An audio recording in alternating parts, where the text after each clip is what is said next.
Ya está. ¿Se ve ahí?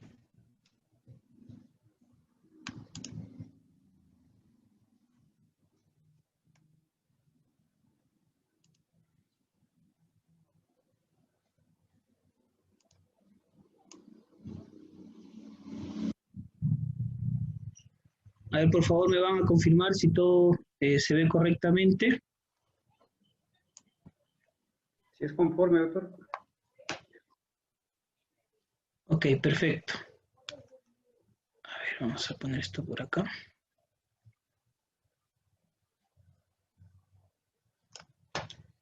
Ya. Muy bien. Ok, correcto. Empezamos entonces. Decía que el tema de hoy día es referido a las diligencias preliminares y la investigación preparatoria. Un poco para entrar en contexto de toda la temática que vamos a abordar, hay que señalar de inicio que mucho se dice, mucho se habla de que en el proceso común, en este nuevo Código Procesal Penal, que bueno, de nuevo ya no tiene mucho en realidad, la etapa estelar o la etapa más importante de todo este proceso sería el juicio oral.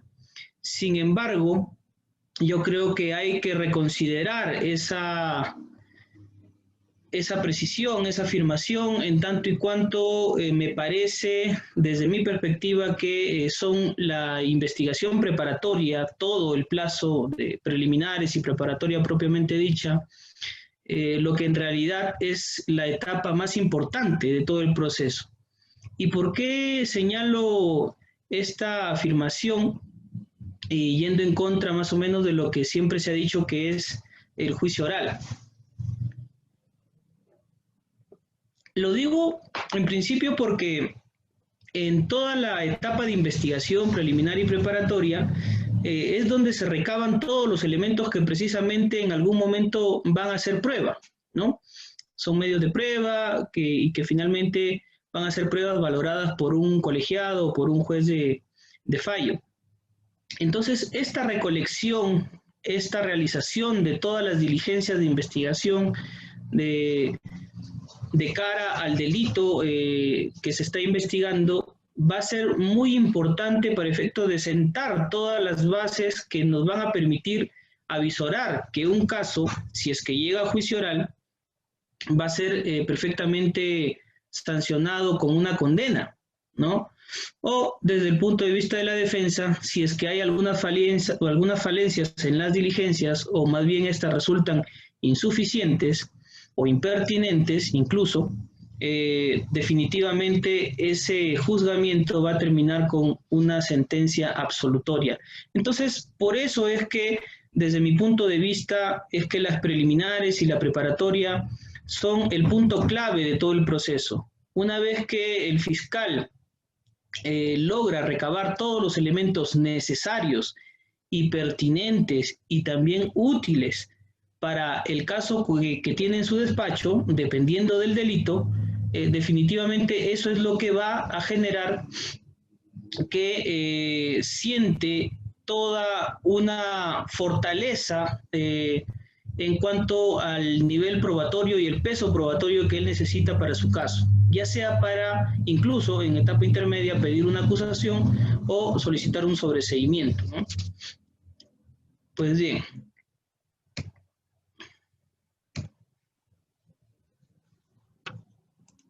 A ver. Vamos a empezar con las diligencias preliminares. Muy bien.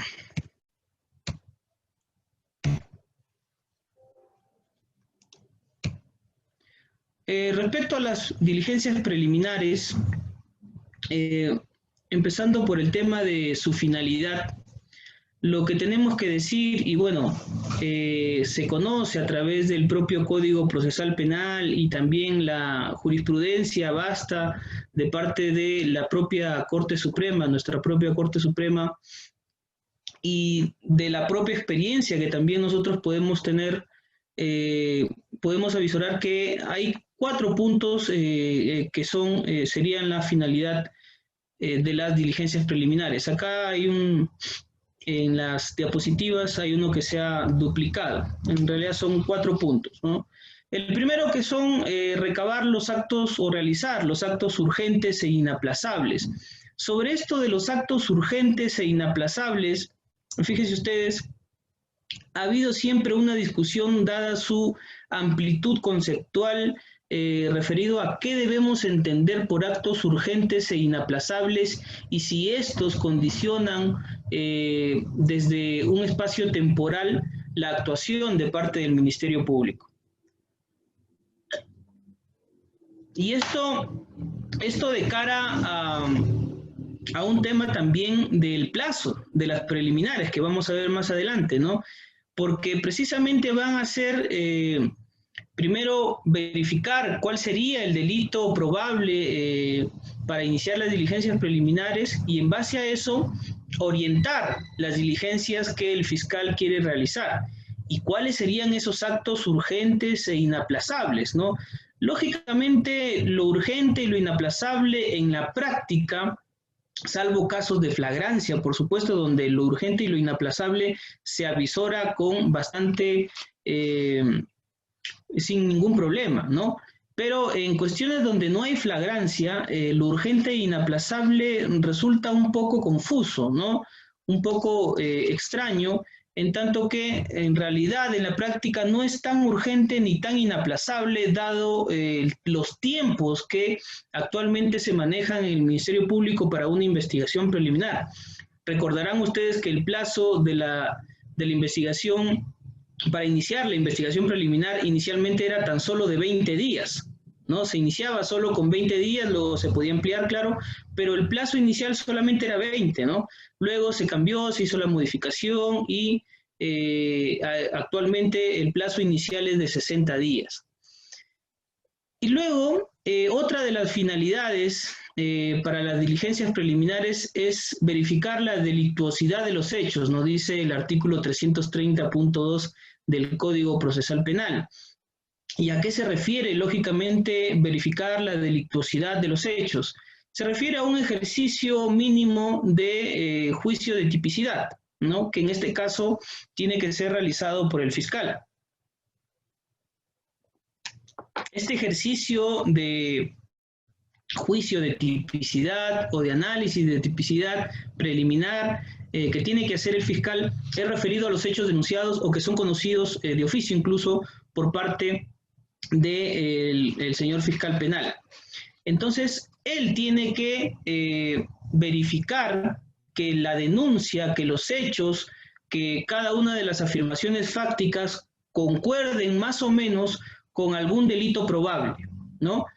Y en base a eso hará la calificación respectiva para efectos de consignarlo en su disposición de apertura de diligencias preliminares. O incluso podría ser también para efectos de el tema de un probable archivo liminar que vamos a ver más adelante. Entonces, esto es importante de cara no tan solamente a colocar un delito en la disposición fiscal, sino que además y sobre todo para orientar qué diligencias tiene que realizar el fiscal y también para hacer un filtro respecto a las imputaciones o a las calificaciones jurídicas que realice el denunciante, que puede ser un abogado, como también podría ser un simple ciudadano no versado en leyes. Entonces, si es que, por ejemplo, el fiscal verifica que, según los hechos, sería determinado delito, pero el denunciante más bien realiza una denuncia por un delito que no tiene absolutamente correspondencia con sus hechos, le corresponde al fiscal y está facultado para ello a calificar debidamente esos hechos y pronunciarse lógicamente por a qué se debe el cambio introducido por la denuncia, que está dentro de las facultades del Ministerio Público y es perfectamente posible.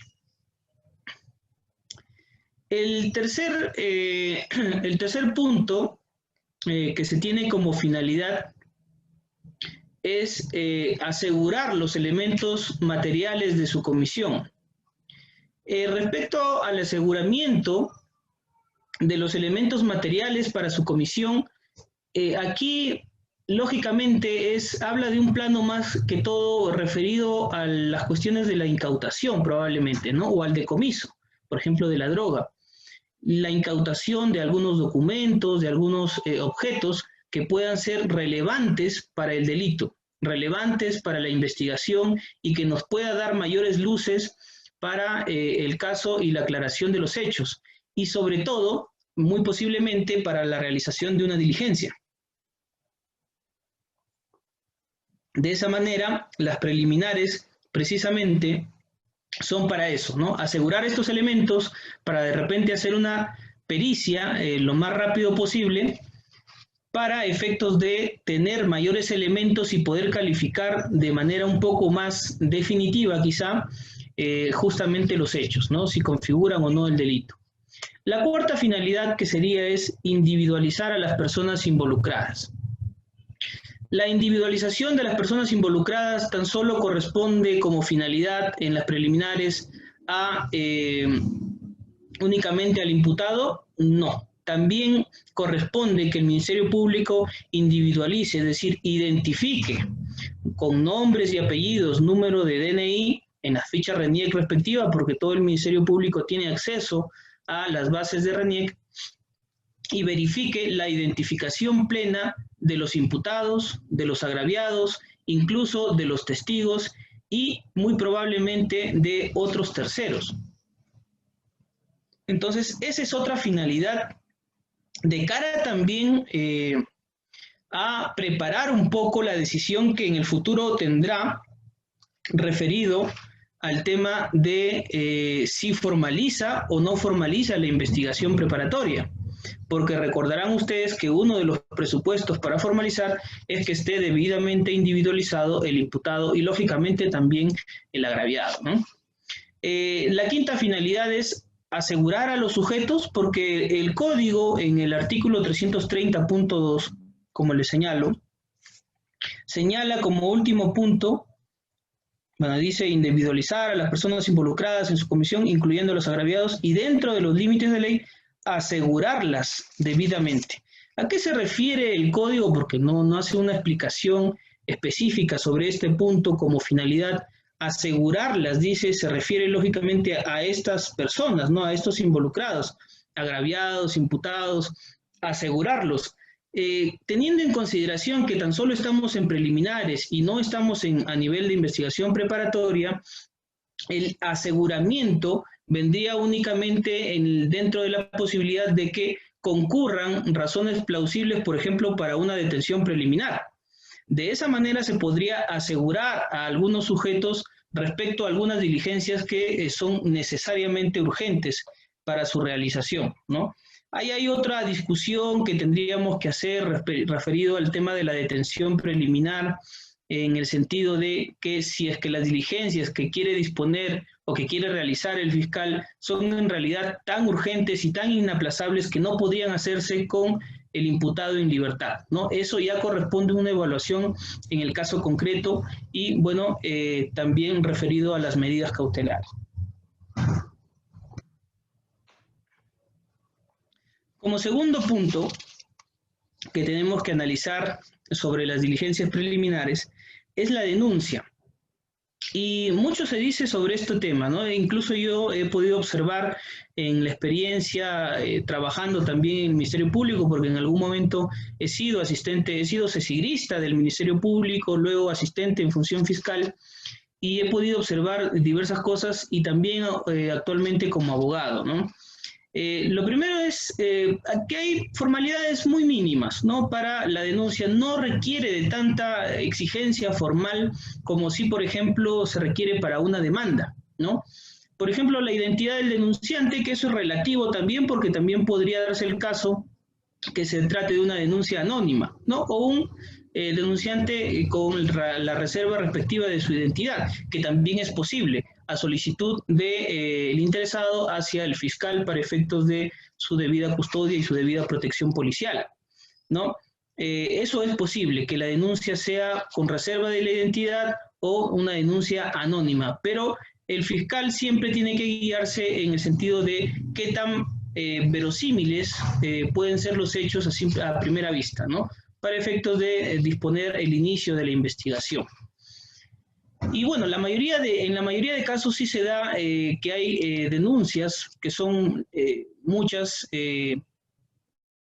a nivel de la comisaría, a nivel de la policía, que es donde se hacen primero las denuncias, y en otras ocasiones las denuncias ya vienen por escrito de parte de los abogados de los denunciantes, ¿no?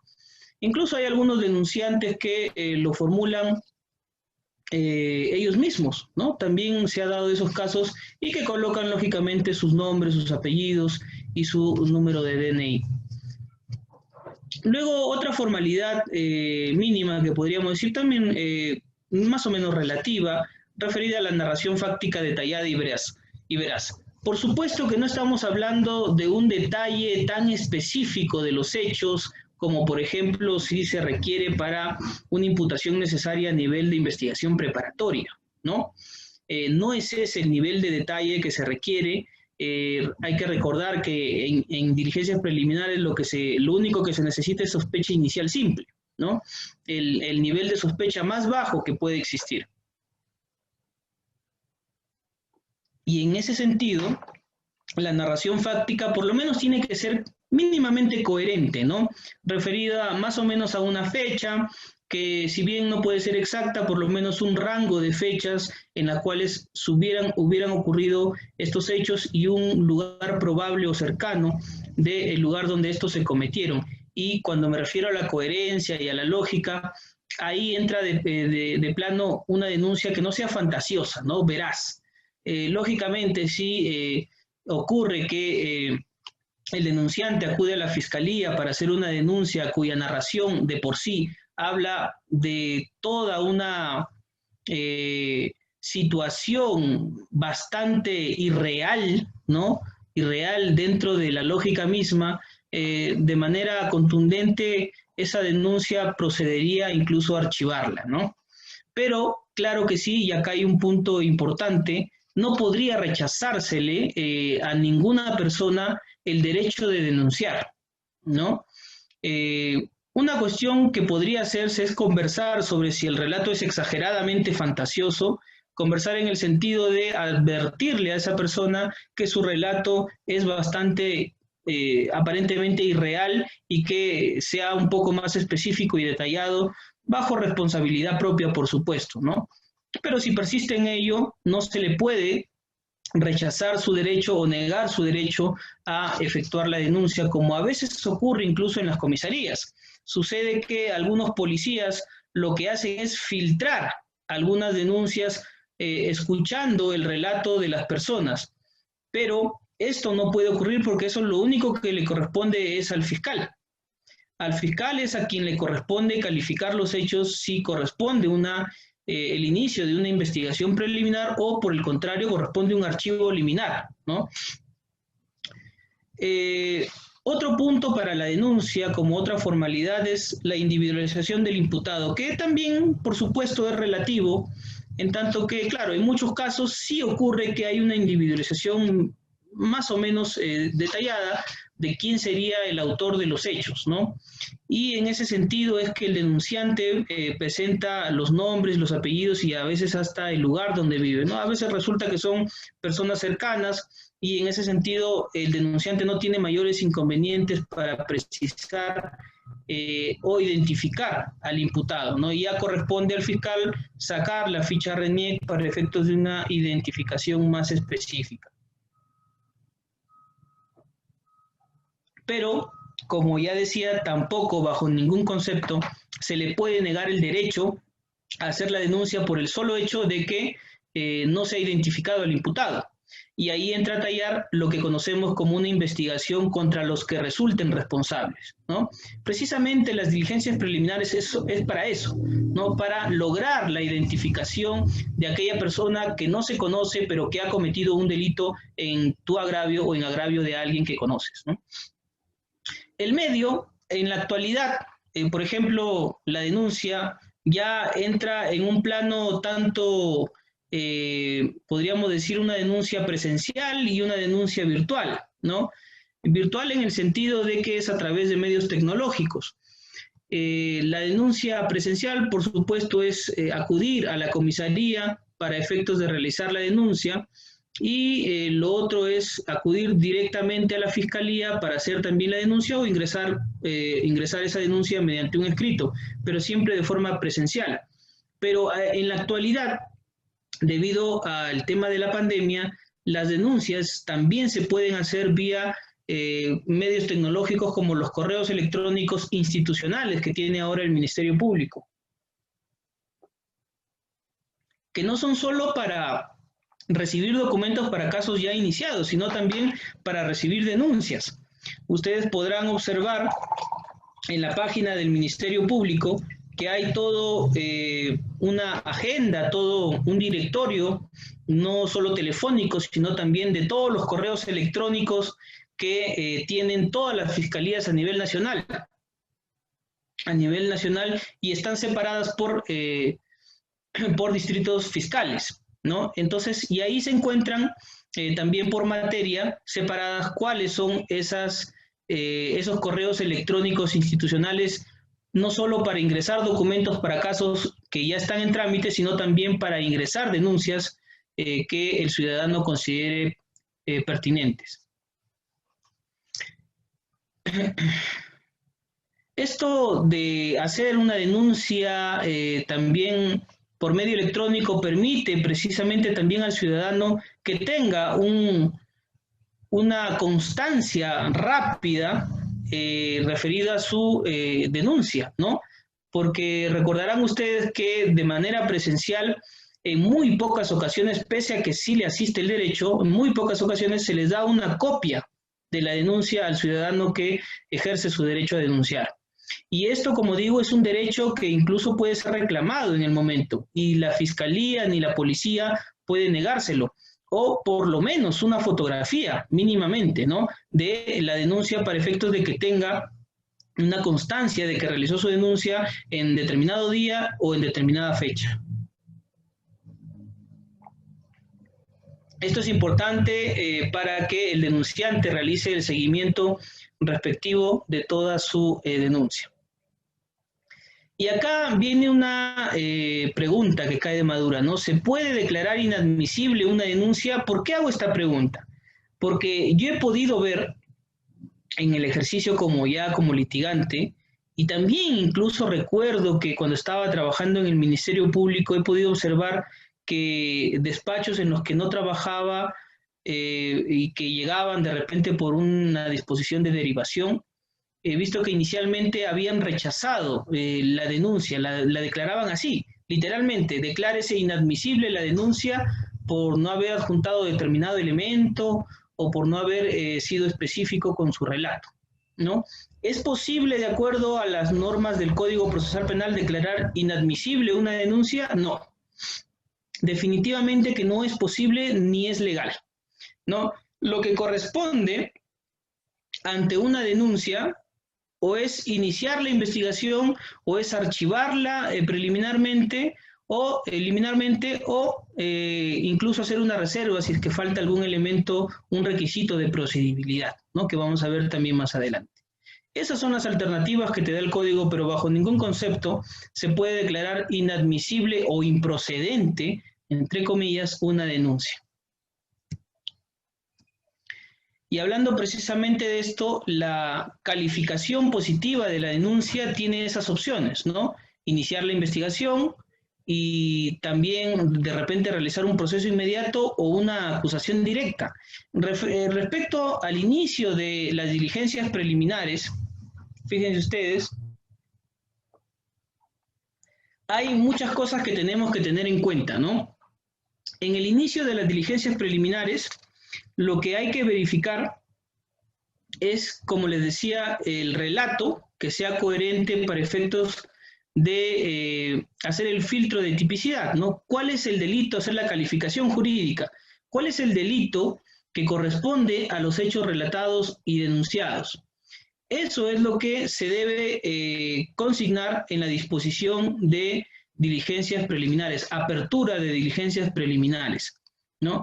Entonces, En esta disposición de apertura de diligencias preliminares también corresponde que el fiscal penal no solamente copie el relato realizado por el denunciante y luego, sin más, mediante un salto argumentativo, señale cuál sería el delito que le correspondería a esos hechos. Tiene que hacer un análisis mínimo sobre por qué está calificando esos hechos con determinado delito y que habría lesionado determinado bien jurídico. Por supuesto que no se puede exigir una argumentación a modo de sentencia, ¿no? Pero sí hay un análisis mínimo de un par de párrafos, por lo menos, que se tiene que realizar sobre el por qué considera que los hechos denunciados calzarían de manera provisional, por lo menos, en el delito que ellos consideran que corresponde, ¿no? Para efectos también de que el imputado mínimamente pueda conocer por qué es que se ha calificado de esa manera y de esa forma pueda iniciar cierta línea de defensa, ¿no? Ocurre muchas ocasiones, y esto lo he podido ver, que en las disposiciones de diligencias preliminares solo está el relato, un copia y pega del relato de la denuncia, y luego, sin más, está como otro fundamento directamente que según los hechos relatados, estos calzarían en el delito tal, ¿no? Pero hasta ahí, ¿qué nos ha explicado? Absolutamente nada, ¿no? Como digo, por supuesto, no se puede exigir una argumentación tan detallada y precisa, pero sí mínima, ¿no? Mínima para respetar los derechos del investigado. Luego, lo que se fija en la disposición de diligencias preliminares, por supuesto, es el plazo, ¿no? El fiscal va a empezar con un plazo de 60 días, pero ¿eso significa acaso que el plazo siempre va a ser de 60 días? Hay que recordar que hay que diferenciar entre plazo legal y plazo razonable, ¿no? El plazo legal es lo que establece la ley como un tope, como un máximo. Y como un máximo establece el Código Procesal Penal que son 60 días para iniciar, ¿no? Como plazo inicial. 60 días para las diligencias preliminares en principio, que son luego posiblemente se pueden ampliar, ¿no? Pero es posible también que de acuerdo a los hechos, si no requiere demasiados actos de investigación, sino, por ejemplo, de repente 2 o 3 actos de investigación que el fiscal puede realizar en la siguiente semana de haber dispuesto las diligencias preliminares, por supuesto que podría fijar un plazo menor, 15 días, 20 días, de repente, y eso no va en contra del Código Procesal Penal, sino más bien está siendo consecuente con algo que se llama plazo razonable. Y sobre el plazo específicamente, debemos señalar que, por supuesto, hay 3 tipos de casos para los cuales hay plazos máximos, ¿no? En los casos comunes, digamos no complejos, en los casos comunes siempre va a ser como un tope el plazo de 120 días y que se pueden ampliar por 60 más, ¿no? Es decir, un plazo de 180 días que hacen a su vez los 6 meses, ¿no? Para casos comunes se puede ir hasta el extremo de 6 meses. Ese es el plazo máximo, ya establecido ya por distintas casaciones de parte de la Corte Suprema, y también para casos complejos el plazo se agrega en 2 meses más, es decir, hasta 8 meses podría realizarse una investigación preliminar, ¿no? Entonces, ahí hay un poco que analizar de cara a que en la actualidad y en la práctica lo que hacen los señores fiscales en muchas ocasiones es utilizar todo el plazo como si más bien esto fuera un acto imperativo de la norma, ¿no? Es decir, que la norma los obligara a que hagan todas sus diligencias hasta el plazo máximo, cuando lo que tienen que hacer es organizarse para ocupar el menor tiempo posible de ese máximo, ¿no? los máximos están solamente para casos extremos, dentro de lo que señala la norma, no para todos los casos.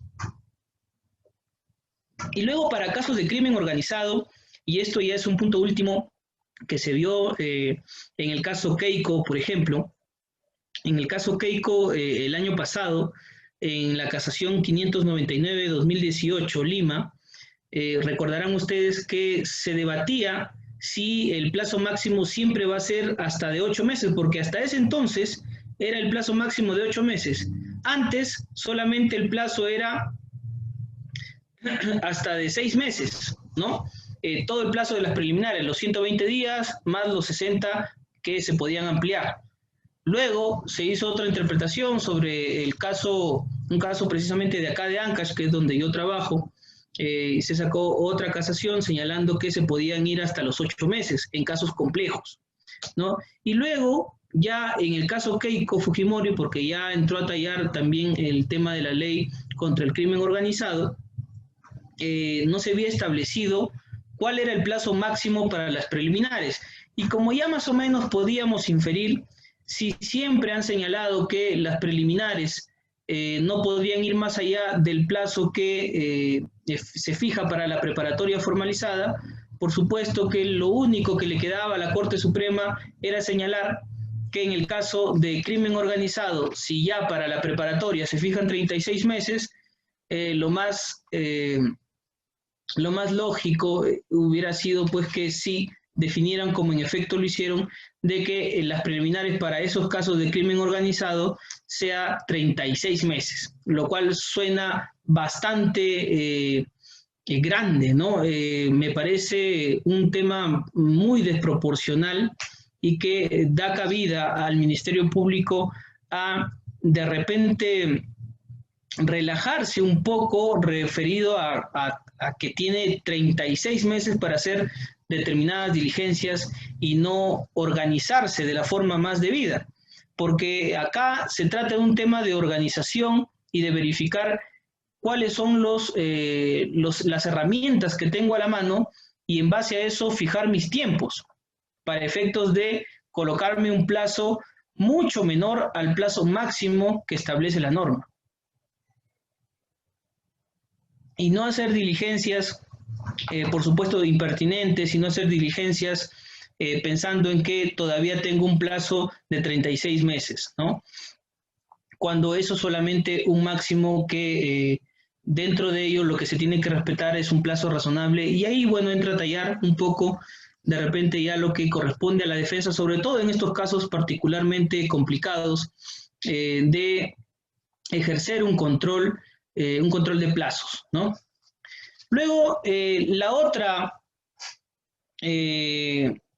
la otra decisión que puede tomar el Ministerio Público una vez recibida la denuncia o conocidos los hechos es incoar un proceso inmediato, ¿no? Este proceso inmediato que antes casi nunca se utilizaba, hoy en día ya con las modificatorias, el proceso inmediato reformado, ya el Ministerio Público casi en muchos casos, sobre todo de omisión a la asistencia familiar y conducción en estado de ebriedad, casi sin mirar, ya realizan o incoan un proceso inmediato, ¿no? Antes casi nunca se hacía. Lo que se hacía a veces era hacer o formular una acusación directa o casi siempre disponer las diligencias preliminares.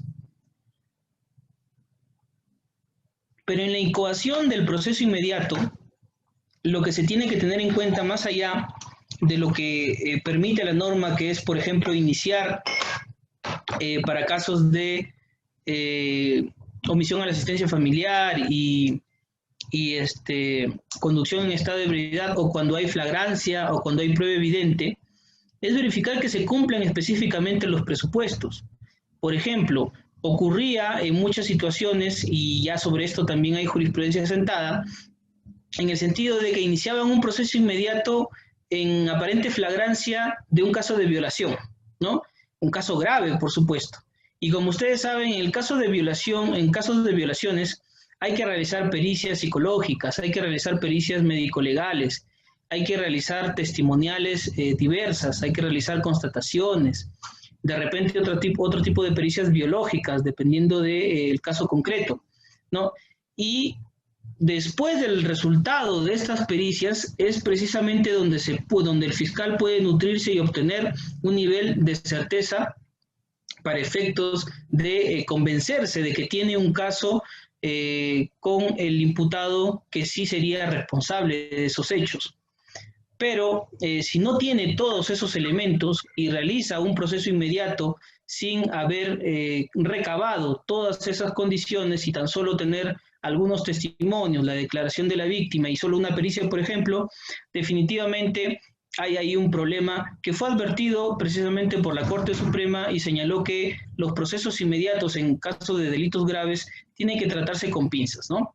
Tiene que verificarse que estén todos los elementos recabados para efectos de que sea contundente esa acusación que se va a realizar. Lo que pasa también es que Fiscalía, como ocurre con otros institutos procesales, está más o menos utilizando el proceso inmediato para efectos de ejercer cierta presión también a los imputados y que estos llegaran de repente a un acuerdo, ¿no?, con la víctima. Mucho ocurre esto, no sé si ustedes serán de otro parecer, pero en mi experiencia he podido observar que en algunos casos esto ocurre, ¿no? El proceso inmediato se formula sin tener las condiciones debidas y pese a que uno como defensa acude y realiza las observaciones correspondientes, se pasa al juicio inmediato, ¿no? Pero ocurre que en el juicio inmediato, incluso que se pasa el control de acusación en ese juicio inmediato y se llega al juicio propiamente, y recién ahí se puede observar ya con claridad todas las falencias que la defensa en un momento, en algún caso que yo les comento, como defensa observé desde un inicio, pero nunca fueron tomados en cuenta, ni siquiera había pronunciamientos pese a que se señalaba. Y entonces recién a nivel de juicio oral, todo lo dejaron para juicio oral, quizá bajo el entendido de que correspondía al imputado someterse a un acuerdo y acabar con el caso, que en efecto así fue más o menos insinuado por parte del Ministerio Público, pero si los hechos no configuraban delito, entonces me correspondía a mí como defensa hacerlo ver. Y llegamos hasta el final, hasta el juicio oral, y en el juicio inmediato es donde reafirmamos las observaciones iniciales, fundamentamos con mayor precisión estas y logramos que el caso se le logre absolver, ¿no? Pero el problema fue generado por el Ministerio Público, por de repente un apresuramiento y una mala estrategia de utilizar el proceso inmediato como un instrumento, ¿no? Cosa que no es, ¿no? Que a veces también ocurre con la prisión preventiva, valga señalarlo.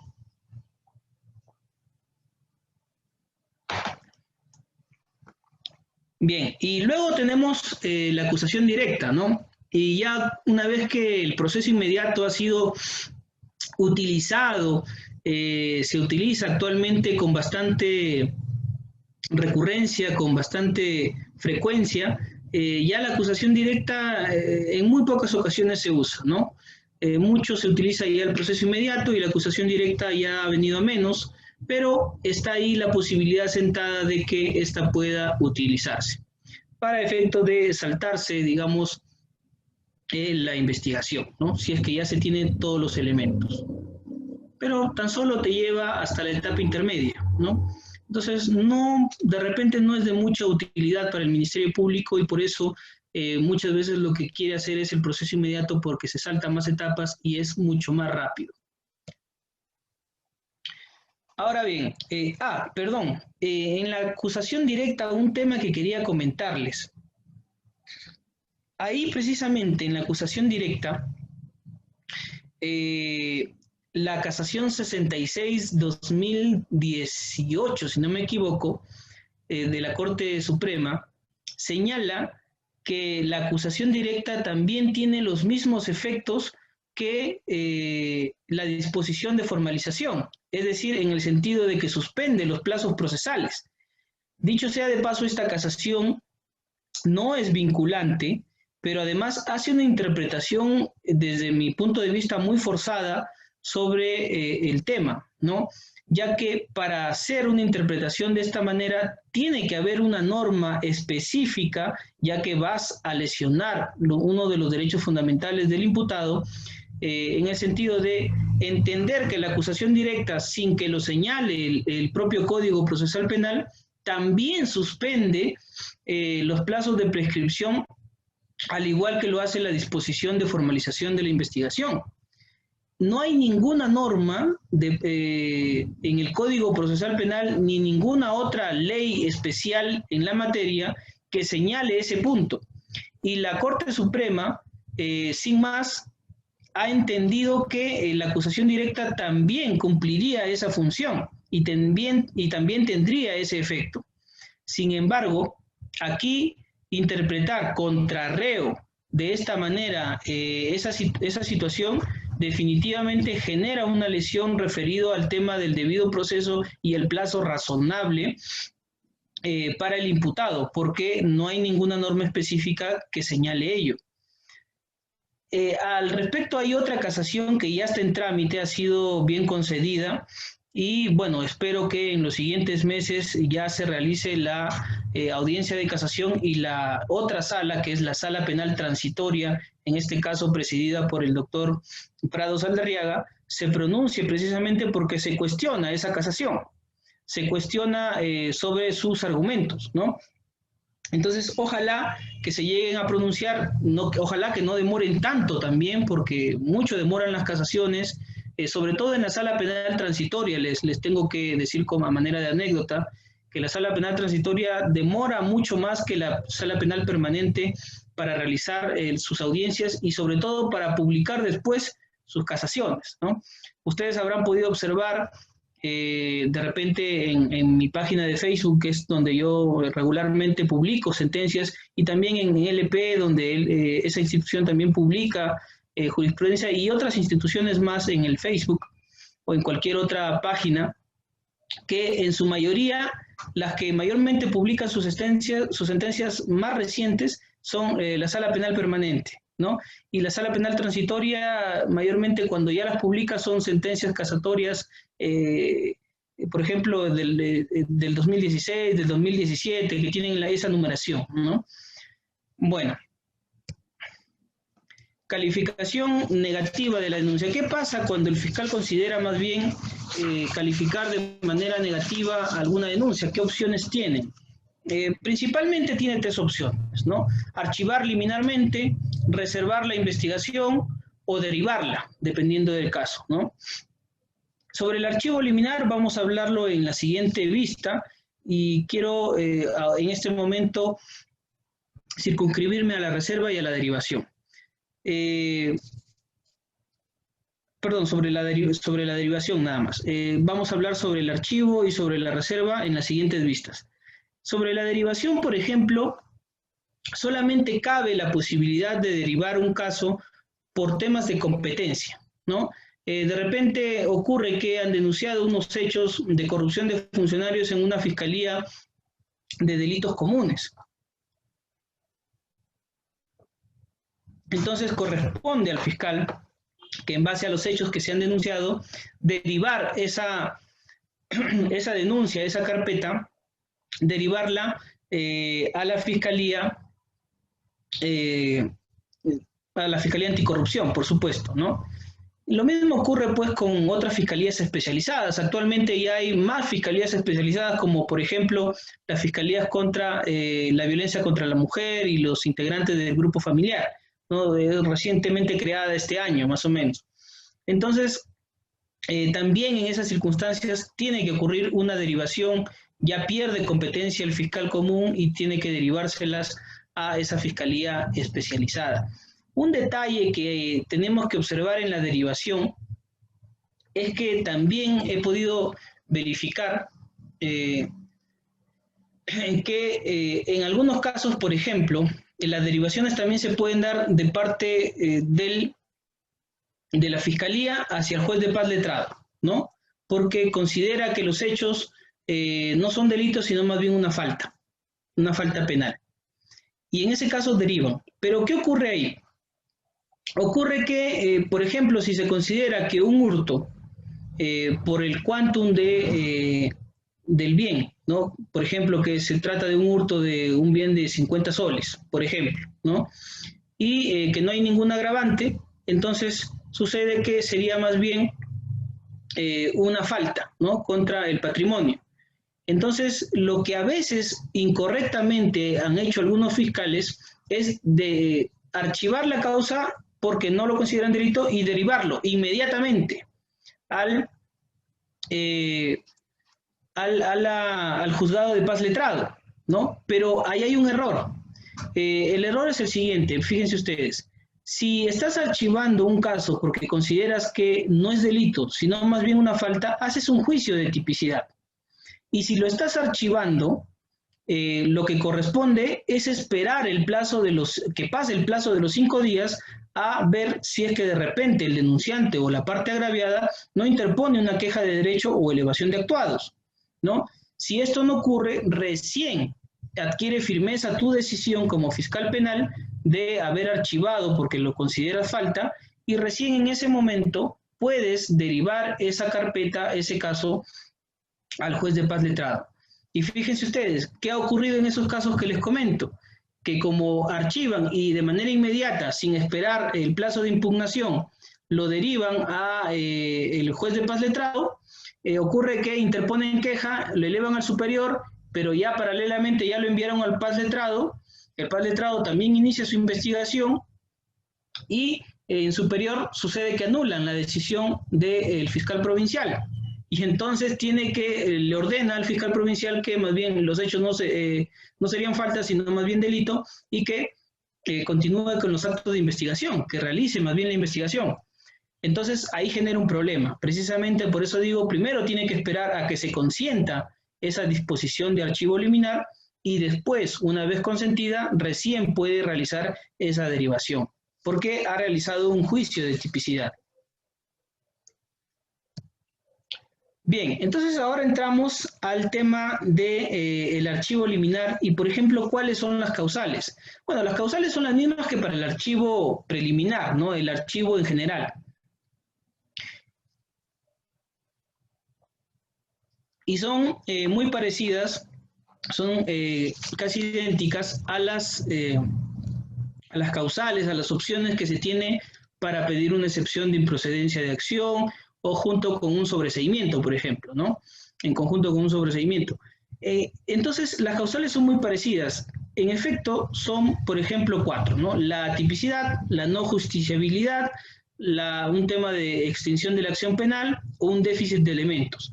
Sobre la tipicidad, vean ustedes, llega la denuncia con algunos elementos, por ejemplo, un caso de incumplimiento de obligación alimenticia, ¿no? OAF, ¿no? Llega al despacho fiscal y el fiscal lo que tiene que hacer, por supuesto, de inicio es verificar que los hechos configuren o no el delito. Sucede que, por ejemplo, en esos casos, a veces, después de la sentencia y de haber requerido que el sujeto pague los alimentos, también realiza una apelación, ¿no? Realiza una apelación, pero el fiscal ya de inicio decide incoar un proceso inmediato, por ejemplo, pero hay una apelación en trámite. En ese sentido, ahí tiene que formular el fiscal una estrategia a efectos de no apresurarse en ese tema para recabar, por ejemplo, que la decisión todavía ya esté firme, ¿no? Porque si hay una apelación en trámite en la vía civil sobre una cuestión de fondo que redunda sobre uno de los requisitos, sobre uno de los elementos del tipo penal, por supuesto que al fiscal no le corresponde desde ya iniciar un proceso inmediato, ¿no? Lo que tiene que realizar es solicitar los medios probatorios pertinentes y la información importante sobre justamente ese trámite de apelación. Entonces, el tema de la causal de atipicidad también tiene que verificarse en otros casos dependiendo de los hechos y dependiendo de los elementos que se tengan, ¿no? Si, por ejemplo, se denuncia un tema de usurpación de terreno, ¿no? Pero desde ya hay más bien un problema de propiedad, ¿no? Un problema de propiedad y es más bien un tema documental que tiene que realizarse en la vía civil, por supuesto que ese caso tendría que ser atípico, siempre y cuando, claro está, se tenga, hay que recordar que estamos en archivo liminar, se tenga todos los elementos necesarios. Muchas veces ocurre que las dos partes a veces se denuncian entre sí y entonces acumulan todos los elementos y ya no, a veces ya no resulta tan necesario realizar otras cosas, ¿no? Hay, por ejemplo, un juicio en trámite sobre el tema de la propiedad y en ese interín es donde se realizan las supuestas usurpaciones. Yo creo y considero que en esos actos, por supuesto, hay que verificar un tema del ejercicio del derecho, ¿no? Del ejercicio legítimo de un derecho. Y en base a eso, de repente, si ya se tienen todos los elementos y se ha narrado con suficiencia todos los actos, todos los hechos, se puede resolver y archivar la causa por parte del propio fiscal. No justiciabilidad penal, ¿a qué se refiere?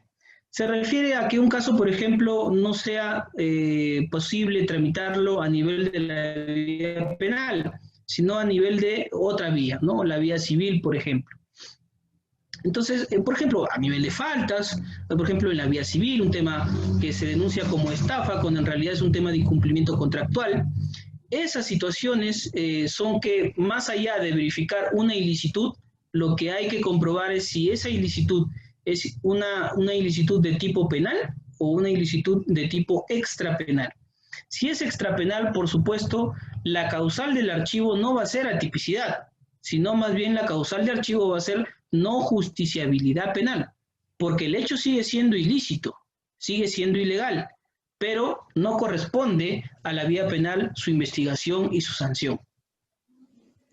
Sobre la extinción de la acción penal, vean ustedes, es un punto también importante, porque ocurre a veces que la denuncia llega muy tarde, pero igual el fiscal inicia investigación a veces, ¿no? Entonces, ¿qué es lo que se tiene que verificar ahí? Son los tiempos. Y acá el tema de la prescripción, el cómputo de la prescripción es una situación que se tiene que considerar de manera muy, pero muy seria. Fíjense ustedes,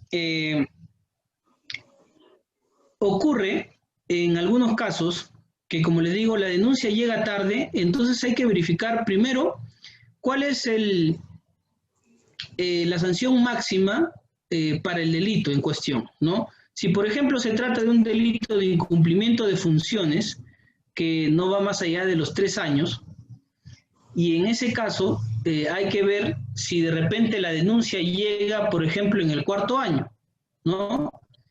Si llega en el 4.º año, por supuesto que ya ese delito ya prescribió. Ahora, ustedes me dirán, pero doctor, está el plazo extraordinario, ¿no? Serían 3 años más la mitad, o sea, 4 años y medio en total. No, acá hay que tener en cuenta que el plazo de prescripción extraordinario solamente se computa una vez que es interrumpido. ¿Y cuándo se interrumpe el plazo de prescripción ordinario? Solamente con la apertura. Pero si la apertura se da en el 4.º año de los 3 años que se tiene como máximo según la ley, por supuesto que no hubo ninguna interrupción, entonces no hay que ver el cómputo del plazo extraordinario, sino solamente el ordinario, y el ordinario ya pasó en exceso. Entonces, bajo esas circunstancias, se tiene que disponer de inicio liminarmente que ese caso ya se archiva por prescripción. Y más aún, también se tiene que analizar la condición del sujeto, porque, por ejemplo, puede ocurrir que el sujeto es una persona que tiene menos de 21 años, responsabilidad restringida, por el cual la prescripción se reduce a la mitad. Entonces, ese también es un factor que se tiene que analizar. En los temas de prescripción, en casos de delitos que tienen penas bajas y que son con denuncias tardías, es un tema que se tiene que analizar siempre desde inicio y que se tiene que analizar de cajón, de manera obligatoria, porque hay muchos casos que ya prescritos que inician la investigación sobre pretexto de que se tiene que ver el plazo extraordinario cuando no es así. A ese respecto existe la casación 321-2011. ustedes recordarán que en esa casación se señala claramente que el cómputo del plazo de prescripción solo se interrumpe con la disposición de apertura de diligencias preliminares. Si nunca hubo disposición de apertura de diligencias preliminares y ya pasó el plazo ordinario, entonces en ese caso ya se dio la extinción de la acción penal y ese caso tiene que ser archivado. Liminarmente, por supuesto. Y yo los invito a ustedes, si tienen en algún momento un caso parecido, evaluarlo, incluso si en la actualidad ya está en etapa intermedia, ya está incluso hasta en juicio oral, tienen que verificar eso, ¿no? Y yo en muchas ocasiones lo he verificado y lo he tenido que incluso anunciar o interponer a nivel de juicio oral porque he verificado que como la denuncia fue tardía y se trata de un delito con pena mínima, con penas menores, el plazo ordinario justamente feneció antes de que se iniciara la investigación y en ese caso, en ese caso la investigación nunca debió iniciarse. Se trata pues de un caso que inició muerto, ¿no? Y lamentablemente llegó hasta juicio oral, fíjense ustedes, ¿no? Por eso es que el juicio oral mucho se ha trastocado, se ha manoseado en el sentido de que llegan demasiados casos. La idea del juicio oral era que tan solo lleguen hasta a esa etapa, digamos el 10% de los casos, pero en la actualidad yo creo que estamos cerca al 70%, creo yo, de los casos que llegan a ese nivel, ¿no? Muy pocos son los casos que se archivan a nivel de investigación preliminar o preparatoria. La otra causal, ¿cuál es? El déficit de los elementos de cargo.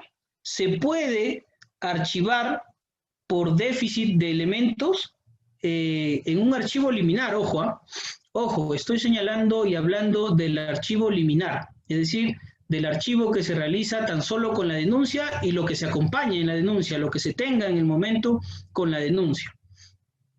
Si con eso que se tiene, que es muchas veces solamente la denuncia, se puede archivar liminarmente con déficit de elementos de cargo, déficit de elementos de convicción, no. No se puede archivar bajo ese sentido, señalando que como el denunciante no ha adjuntado los elementos de cargo, los elementos de convicción suficientes, entonces el caso se archiva. Eso no puede ser ningún argumento para archivar un caso de manera liminar. Lo que corresponde al fiscal, si es que encuentra que la denuncia no acompaña ningún elemento y considera que los hechos son verosímiles, entonces tiene que disponer la apertura de diligencias preliminares, iniciar la investigación, disponer las diligencias correspondientes y luego de haber recabado todas las diligencias pertinentes, importantes, recién ahí podrá decidir.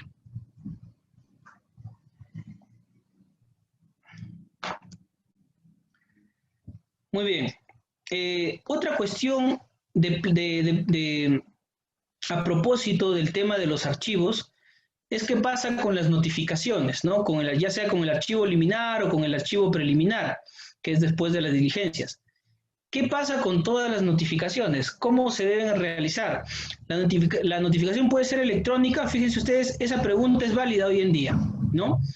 Me ocurre hoy en día, con todo el tema de la pandemia, el tema de la virtualidad que se ha impuesto justamente para salvaguardar nuestra salud, se ha impuesto este tema de las notificaciones electrónicas, pero en algunas fiscalías se hace de manera coherente, es decir, te notifican desde el inicio de manera electrónica, cuando claro has fijado todos los domicilios electrónicos, pero hay otras fiscalías que a veces te notifican de manera electrónica y para otras situaciones, sin mayor argumento, sin ningún argumento, te notifican de manera física, de manera presencial. A mí me han llegado notificaciones acá a mi oficina, notificaciones físicas. Claro, no está prohibido, por supuesto, ¿no? Pero lo ideal es que te notifiquen todo de forma electrónica, dadas las condiciones y la naturaleza en las que estamos ahora. Y si te van a notificar de manera física, entonces se entiende que todo va a ser así. Pero si no, también tendrían que notificar a la par de manera electrónica. Porque ocurre, por ejemplo, Yo tengo mi oficina y bueno, el lugar donde vivo es acá en Caraz, en Ancash, pero también tengo una oficina en Huaraz, oficina a la que no voy desde que empezó la pandemia, ¿no? Y entonces sería un atentado contra los derechos de mis patrocinados y mis clientes que me notificaran de manera física a mi domicilio procesal allá en Huaraz, ¿no? Estando yo acá y no pudiendo viajar de manera frecuente como lo hacía antes, dadas las circunstancias actuales, ¿no? La coyuntura de salud que existe hoy en día, que ya es innecesario explicarlo, ¿no? Entonces, felizmente, en Huaraz no está ocurriendo eso, no me están notificando así, sino más bien siempre me notifican de manera electrónica, las fiscalías, ¿no? Ya los juzgados ni hablar, ¿no? Los juzgados siempre y ahora te notifican a la casilla electrónica, en eso no hay ningún problema. Pero sí corresponde una aclaración a la Fiscalía en el sentido de que si te va a notificar todo de forma electrónica o te va a notificar todo de forma física, que se decida y que se defina eso porque es importante de cara a que no te lesionen ningún derecho o de repente se te pase algún plazo, ¿no? ¿A quiénes se les debe notificar el archivo? Recordarán ustedes que antes la norma no preveía como obligación al Ministerio Público que se notifique el archivo fiscal al denunciante. Luego salió una modificación y se incluyó al denunciante, creo que esto es en el año 2013, con la ley 30.076, me parece, en la cual ya se incluye al denunciante como un sujeto al cual obligatoriamente el Ministerio Público tiene que notificarle el archivo fiscal. Es decir, se le tiene que notificar no solo al agraviado, no solo al imputado, no solo al procurador, si de repente están en juego los intereses del Estado, ¿no? Al procurador respectivo, dependiendo del delito, y también se le tiene que notificar el archivo fiscal al denunciante. Y a cada uno se tiene que verificar si pasaron o no pasaron los plazos impugnatorios respectivos. Sobre la impugnación del archivo, fíjense ustedes, también de repente recordarán que se discutía en determinado tiempo sobre si la impugnación tan solo correspondía a un plazo de 3 días o más bien de 5 días para impugnar, ¿no? ¿Por qué había esta discusión, este debate? Surgió precisamente porque en la Ley Orgánica del Ministerio Público, en el artículo 12, habla precisamente de la queja de derecho, ¿no? Y en la queja de derecho señala un plazo de 3 días para impugnar el archivo fiscal, ¿no? Sin embargo, en el Código Procesal Penal no habla de un plazo de 3 días, no habla específicamente de una queja de derechos con ese nomen juris, sino más bien de una elevación de actuados, ¿no? Y señala un plazo de 5 días, y ahí entraba la discusión. ¿Son 3 días o son 5 días? ¿Ley orgánica del Ministerio Público o Código Procesal Penal? Esto llegó al Tribunal Constitucional, y a través de la primera sentencia que se pronuncia sobre este tema, que es la sentencia en el expediente 2445-2011, proceso de amparo, que es la primera sentencia que sale, se pronuncia sobre esta temática y señala que lo que hay que verificar es cuál es la norma más tuitiva, es decir, la norma más favorable, ¿no? ¿Cuál es la norma más favorable por el derecho a impugnar? Lógicamente, el plazo de 5 días, pese a que no decía de manera específica si la elevación de actuados y ese plazo que mencionaba de 5 días era el plazo para impugnar o el plazo que tiene el fiscal para elevar una vez impugnada la disposición de archivo. Esa falencia tiene hasta la actualidad incluso el Código Procesal Penal, pero en base a una interpretación pro homine sobre los derechos que tiene el impugnante, se hace de manera favorable, por supuesto, y la norma más tuitiva era lógicamente la que tiene prevista como 5 días hábiles, ¿no? Y desde ese entonces se dejó sentado que el plazo para impugnar era de 5 días. Ahora, cabe preguntarnos, ¿el plazo cambia si la notificación es electrónica? ¿Por qué la pregunta? La pregunta va porque recordarán ustedes que en la ley orgánica del Poder Judicial, que habla sobre las notificaciones electrónicas, señala que el plazo o los efectos de la notificación no son al día siguiente, como por ejemplo lo son al momento que te notifican de manera presencial, ¿no? Hoy día me llega acá a la oficina una notificación física y el plazo empieza a correr a partir de mañana. En la notificación electrónica que me llega a la casilla electrónica, la notificación empieza a correr a partir del tercer día, hábil, ¿no? Básicamente es eso lo que señala la ley orgánica del Poder Judicial, y sobre eso también ya ha habido algunos pronunciamientos de parte de la Corte Suprema. Incluso también hay un acuerdo plenario de la Corte de la Libertad. Entonces, el Ministerio Público, en los reglamentos respectivos sobre la notificación, no dice nada sobre cuál es el cómputo del plazo para efectos de las notificaciones electrónicas. No lo ha regulado, no lo ha regulado. Y es una situación que debe hacerse de cara a la nueva normalidad, de cara a las circunstancias actuales, ¿no? Y sobre todo porque ¿cuál es el sentido de otorgarle eficacia tan posterior a una notificación electrónica como ocurre con la ley orgánica del Poder Judicial, con las casillas electrónicas? El sentido es pues que en un correo electrónico a veces te llega una notificación al teléfono, ¿no? A veces, ustedes habrán podido apreciar que a veces la notificación te llega de inmediato, ¿no? Te llega una notificación al teléfono, suena y te señala que tienes un correo electrónico nuevo, ¿no? Para revisar. Pero a veces no, a veces te llega al día siguiente y a veces ya no llega. Eso me ha ocurrido varias veces, incluso con el tema de las casillas electrónicas. Por eso es que en las casillas electrónicas se realiza el cómputo a partir del tercer día, pero no está precisado a nivel del Ministerio Público cuál es el plazo a verificarse. Por ejemplo, si me notifican hoy día un archivo fiscal y yo soy el abogado del denunciante, del agraviado, ¿cómo debo entender que tengo el plazo de 5 días o tengo el plazo de 5 días más de repente 3 días por ser una notificación electrónica? No hay ninguna regulación de parte de la ley orgánica del Ministerio Público, ningún reglamento que nos señale ello. Sin embargo, bajo una interpretación nuevamente para la norma más tuitiva y bajo una interpretación de reemplazo, podríamos señalar que también tendría que incorporarse precisamente esta circunstancia de señalar que si es una notificación electrónica tendrían que ser 3 días también, porque no tiene ningún sentido que a nivel del Poder Judicial se hagan los cómputos de esa manera y a nivel del Ministerio Público ¿no? Y se hagan los cómputos tan solo como si fuera una notificación física.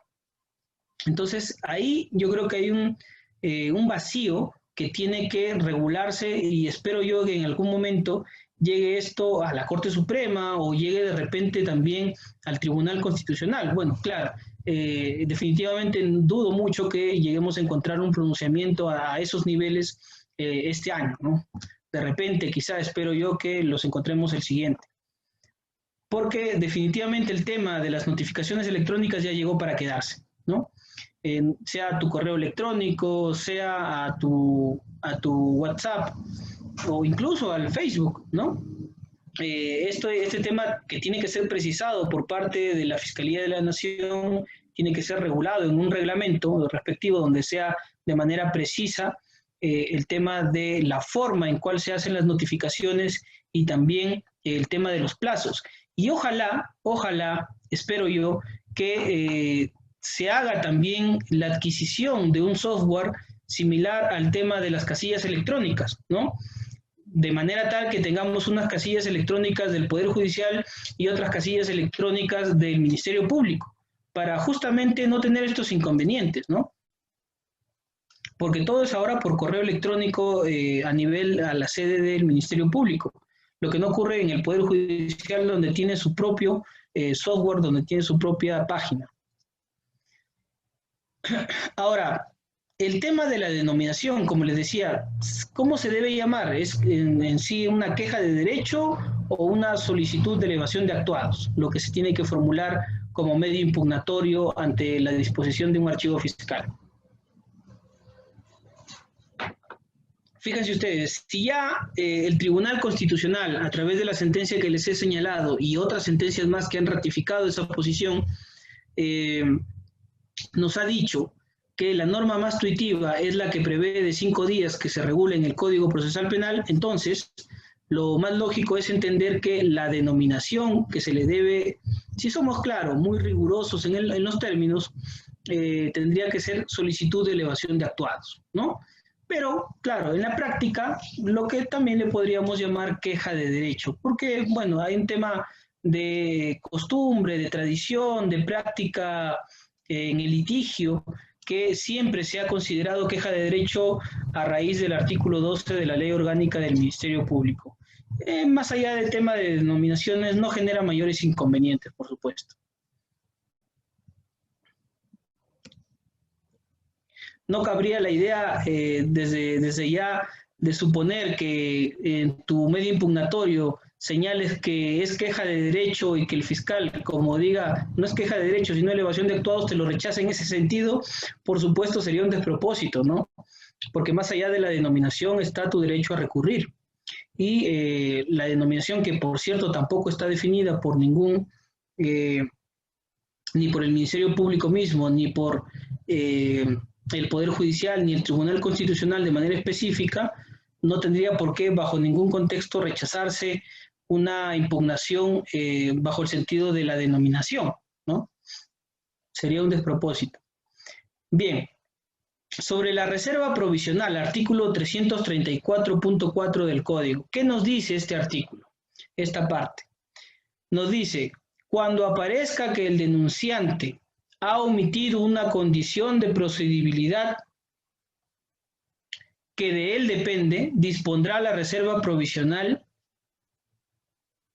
de la investigación notificando al denunciante. En este artículo, fíjense ustedes, cabe la pregunta siguiente. ¿Es igual denominar condición de procedibilidad a equipararlo a lo que conocemos como requisito de procedibilidad? Recuerden ustedes que, por ejemplo, para formalizar una investigación preparatoria es necesario verificar que estén los requisitos de procedibilidad, dependiendo del delito, estén presentes, ¿no? Pero el código en el 334.4, en la reserva provisional, nos habla de una condición de procedibilidad. ¿Es algo diferente o es lo mismo? Fíjense ustedes, sobre este tema muy poco se dice, ¿no? Al respecto les recomiendo el libro del profesor César San Martín Castro, tanto en su primera edición como sobre todo en la segunda, la última edición que hace poco se ha publicado. Habla sobre el tema y señala pues que se debe a un error, ¿no? Se debe a un error en la consignación, que por cierto hay varios errores en las consignaciones de ciertas denominaciones de ciertos institutos procesales, y este es uno de ellos, ¿no? Es un error del legislador en cuanto a señalar condición en vez de requisito, ¿no? En realidad lo que se refiere son a los requisitos de procedibilidad, no es otra institución, no es otra situación, es lo mismo, ¿no? Y sobre este punto, ya establecido que se trata así de un requisito de procedibilidad, por ejemplo, en el caso del delito de incumplimiento de obligación alimentaria, muchas veces he visto que los fiscales exigen el tema del apercibimiento, por ejemplo, de 3 días para que haga el pago respectivo, ¿no?, de la liquidación. Y que si no está este apercibimiento, entonces falta un requisito de procedibilidad, ¿no? Esto es cierto, el delito de obligación, de incumplimiento de obligación alimenticia o omisión a la asistencia familiar exige un requisito de procedibilidad en el sentido de el documento o la resolución que realiza el apercibimiento? No, eso no es cierto. Para empezar, hay que circunscribirnos a qué es un requisito de procedibilidad y dónde lo encontramos, ¿no? El requisito de procedibilidad siempre lo vamos a encontrar en la norma del delito, en este caso, si es que tiene que preverse, tiene que especificarse en la norma penal o en la norma extrapenal de repente. Por ejemplo, en el caso de libramiento indebido, siempre está el tema del cheque. Por ejemplo, en el caso de los delitos tributarios, un requisito de procedibilidad siempre va a ser el informe de delictuosidad, no de indicios de delictuosidad, en los casos de delitos tributarios. Y eso, si bien es cierto, no está en el Código Penal, está en la ley especial sobre delitos tributarios. Ahí la pueden encontrar. Y se señala que sin eso no se puede formalizar la investigación preparatoria. Eso es un requisito de procedibilidad, cuando la norma de manera específica, no que tengas que interpretarlo, ojo, de manera específica, contundente, te señale que sin ese documento, sin ese requisito, no puedes formalizar la investigación. Entonces, en estos casos, si ya tienes casi todos los elementos, que como ocurre mayormente en los delitos de incumplimiento de obligación alimenticia, ¿corresponde archivar o corresponde reservar?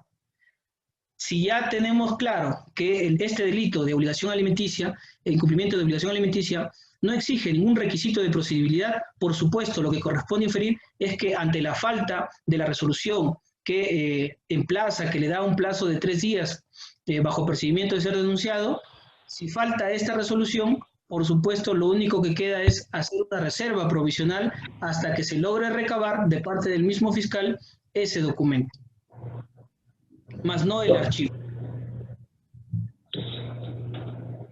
A ver, hay un audio por ahí, por favor, ¿pueden desactivar su micrófono? El audio del señor Javier creo que está activado. Ya, muy bien. Bien, entonces ahora pasamos, por ejemplo, a la prohibición de la denuncia nueva. Sobre la prohibición de nueva denuncia, el artículo 335 del Código nos habla en 2 párrafos sobre qué más o menos significa, ¿no? Y para qué es. Cabe hacerse 2 preguntas acá. ¿El archivo fiscal tiene calidad de cosa juzgada o cosa decidida? ¿Por qué? Porque este artículo 335 habla que la disposición de archivo impide, una vez lógicamente que sea consentida, impide que otro fiscal promueva la investigación preparatoria por los mismos hechos, ¿no? Es decir, para evitar la cosa juzgada. Pero, ¿qué condición tiene el archivo fiscal?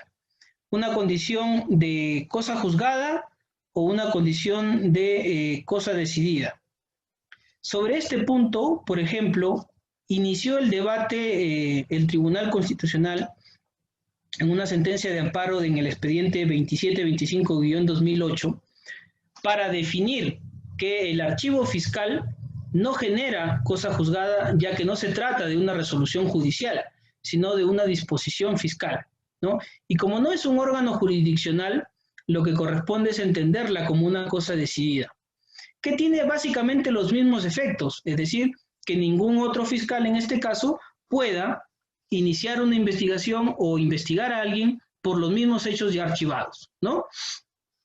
Entonces, pero el Tribunal Constitucional no hizo una precisión que luego sí cubrió y lo hizo de manera pertinente, por cierto, la Corte Suprema, en la casación 326-2011 Cusco. ¿Y qué nos dice la Corte Suprema? Precisamente analizando esta decisión del Tribunal Constitucional. Perfecto, sí, en efecto se trata el archivo fiscal de una cosa decidida, no cosa juzgada, pero hay que verificar si esa cosa decidida precisamente se puede exceptuar en determinadas circunstancias. Y a eso apunta también el inciso segundo. El inciso segundo. En el inciso segundo habla de una excepción a la regla, ¿no? La regla es que una vez archivado y consentido, ninguna otra persona, ningún otro fiscal puede investigar. Y la excepción es que si es que hay aportación de nuevos elementos de convicción, en cuyo caso deberá reexaminar los actuados el fiscal que previno, en el supuesto que se demuestre que la denuncia anterior no fue debidamente investigada. Es decir, hay dos excepciones: que se presenten nuevos elementos de convicción o que se demuestre que la denuncia no fue debidamente investigada. Pero la Corte Suprema nos hace una precisión. Perfecto, sí hay esas dos excepciones: nuevos elementos y investigación irregular. ¿Ok? En esos casos, por supuesto, se puede reabrir el caso. Pero, ¿qué ocurre cuando el caso no ha sido archivado por déficit de elementos de convicción, sino más bien por cuestiones de atipicidad, ¿no? Entonces la Corte Suprema dice ahí, cuando se archiva por cuestiones de atipicidad, entonces esa disposición adquiere calidad prácticamente de cosa juzgada y ya es inamovible, porque en la cosa decidida sí procede una reapertura bajo reexamen, ¿no? Bajo estas dos excepciones a la regla. Pero en la cosa juzgada no, ya es inamovible, ya no se puede hacer. Entonces, la Corte Suprema define este punto y señala claramente que cuando el archivo, la causal de archivo es por atipicidad de los hechos, entonces en esos casos, una vez consentido, ya es inamovible esa decisión y ya no se puede reabrir ese caso. Casación 326-2011. Hay una cuestión que quería traerles a este foro sobre el tema de la declaración testimonial, que van entre los artículos 162 a 171 del Código Procesal Penal. Sobre este tema, fíjense ustedes, yo he escrito un artículo, de repente algunos habrán podido conocer, y si no, los invito a que lo lean. Me parece un punto muy interesante para discusión sobre el tema de, bueno, más allá de cuáles son los derechos y deberes, la situación de un testigo específicamente en la condición en la que se le llama si incurre en delito ante una abstención, ¿no? Por ejemplo, primero, vamos a ver, ¿cuáles son los derechos y cuáles son los deberes que posee el testigo? Como derechos, por supuesto, tiene el derecho a que se le explique, por lo menos con cierta brevedad suficiente, para qué se le convoca, ¿no? Muchas veces observo que se le convoca a una persona, pero con una providencia en la cual se le pone su nombre, sus apellidos, su dirección y nada más, y un número de caso, ¿no? Y quién es el fiscal. Pero ni siquiera se sabe sobre qué delitos, sobre qué hechos va a declarar. Si yo soy testigo, mínimamente tengo que saber a dónde voy y sobre qué cosa voy a declarar, ¿no? Porque de repente puede ocurrir que puedo declarar sobre hechos en los cuales está inmerso de repente un familiar directo mío, ¿no? Y bajo esa lógica, yo también tengo el derecho a abstenerme de declarar. Por eso también es importante que mínimamente se narren los hechos o por lo menos se anexe la disposición de apertura de diligencias preliminares, para saber de qué trata, para saber qué es lo que voy a testimoniar. El fiscal me lo tiene que decir. Yo no soy un adivino. De repente puede ocurrir que sobre esos hechos más bien podría yo incurrir en presunta responsabilidad, entendido así por el Ministerio Público, que ocurre mucho en los casos de corrupción, y a eso voy con el artículo que les mencionaba. ¿Y cuáles son los deberes que posee el testigo? Por supuesto, de concurrir, ¿no? Definitivamente, un testigo no puede negarse a concurrir a la fiscalía, no, bajo ningún contexto, ¿no? Igual sucede con el imputado. Más allá de que, por ejemplo, le quede claro que los hechos sobre los que va a narrar es sobre su hermano, por ejemplo, ¿no? Y decide abstenerse. No puede enviar un documento señalando, señor fiscal, como los hechos narrados, los hechos investigados se tratan sobre mi hermano, entonces yo tengo el derecho a abstenerme y en consecuencia no voy a acudir a la fiscalía. Ese escrito, por supuesto, está fuera de lugar, ¿no? corresponde por principio de inmediación, por cuestiones de inmediación propiamente, a que el testigo concurra a la fiscalía porque es su obligación ante un llamado de la autoridad fiscal, concurra a la fiscalía y si se da esa circunstancia de que tiene el derecho a abstenerse porque, por ejemplo, está en el caso un pariente directo suyo, entonces dirá en esa ocasión que por esa circunstancia se va a abstener, ¿no? Y el fiscal no lo puede, bajo ningún contexto, presionar para que declare, porque es su derecho de abstenerse ante esa circunstancia. No le quedará más opción al fiscal que señalar en el acta de declaración que se acoge a su derecho al silencio por encontrarse bajo esa causal. ¿Es posible que el fiscal realice una declaración sorpresiva sin conocimiento o notificación previa a las partes procesales? No. No, ninguna declaración de testigos puede realizarse de manera sorpresiva. Me ha ocurrido en alguna ocasión que estaba prevista una declaración para una fecha determinada, que sí me habían puesto en conocimiento, pero de manera sorpresiva sucede que la declaración se llevó a cabo de manera anticipada. Digamos que se había dispuesto para el día viernes y se hizo el día miércoles, ¿no? Entonces yo me entero después, concurriendo a la fiscalía para saber sobre los nuevos elementos que hay de repente en el caso, para revisar la carpeta. Y sucede que encuentro la declaración de una diligencia que se había dispuesto para días después. Y en el acta de declaración habían señalado que por cuestiones de urgencia, así nada más, por cuestiones de urgencia, porque el testigo va a viajar, entonces se dispone su declaración el día de hoy. Punto. Fin. Nada más. Definitivamente esa declaración tiene que ser anulada. Y así lo solicité. Ese caso todavía está en trámite, pero ya ha sido precisado en mi oposición, en mis observaciones, que esa declaración bajo ningún contexto puede ser valorada, ¿no? Valorada. Bueno, estoy esperando la decisión de parte del juez en ese sentido, pero desde ya les puedo decir que ante una declaración sorpresiva lesiona el derecho de defensa del imputado. ¿Por qué?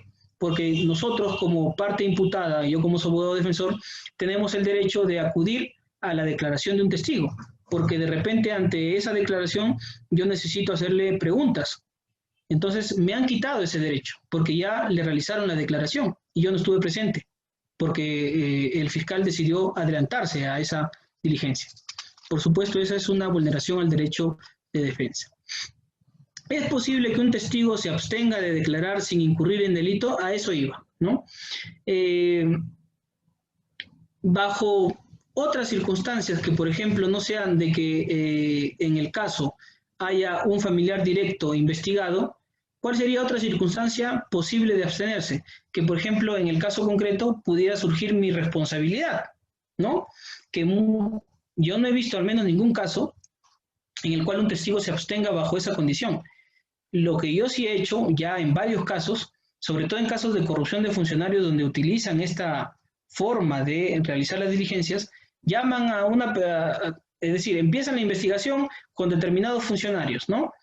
Pero hay otros funcionarios que también intervinieron en las contrataciones públicas y que definitivamente, dado el delito de corrupción, es prácticamente seguro que los van a incluir de manera posterior, pero los llaman como testigos, porque nunca los incluyeron como imputados. Los llaman como testigos y entonces yo a veces, una vez me ocurrió que me llamaron para asesorar a un testigo, ¿no? Y me dijeron que lo habían convocado a la Fiscalía Anticorrupción. Y le digo si es que tenía más elementos sobre de qué se trataba. Me dijo que no, lo único que tenía era una providencia que lo citaba para determinada fecha en determinado lugar. Acudimos a la Fiscalía y me sujeté a esa cláusula, ¿no? El tema de que probablemente ante unos hechos de corrupción, seguramente ante un caso de contratación pública, podría surgir la responsabilidad de mi patrocinado. Y previamente al señalarle eso, le dije a la fiscal que me permitiera revisar la carpeta para efecto de verificar de qué exactamente se trataba, ¿no? Porque no teníamos ninguna relación de los hechos ni nada más, ¿no? Sobre qué cosa iba a declarar exactamente. Mi patrocinada tenía más o menos idea de qué podría ser, pero era algo especulativo, ¿no? Entonces le señalé como derecho eso para revisar la carpeta, para primero enterarme de qué se trataba. Y la fiscal lógicamente me dijo, no, usted no puede revisar la carpeta porque no es parte procesal, ¿no? Solamente es el abogado del testigo. Entonces no puede ver la carpeta. No le permito que usted revise la carpeta. Ah, bueno, si es esa la circunstancia, hay que dejar constancia en acta que no se me ha permitido ver la carpeta y en esas circunstancias entonces se acoge mi patrocinada al derecho al silencio, porque del caso podría surgir su responsabilidad, ya que no conocemos exactamente los hechos. Y así fue, de esa manera, más allá de la discusión que en ese momento hubo, por supuesto, tuvo que consignarse de esa manera en el acta.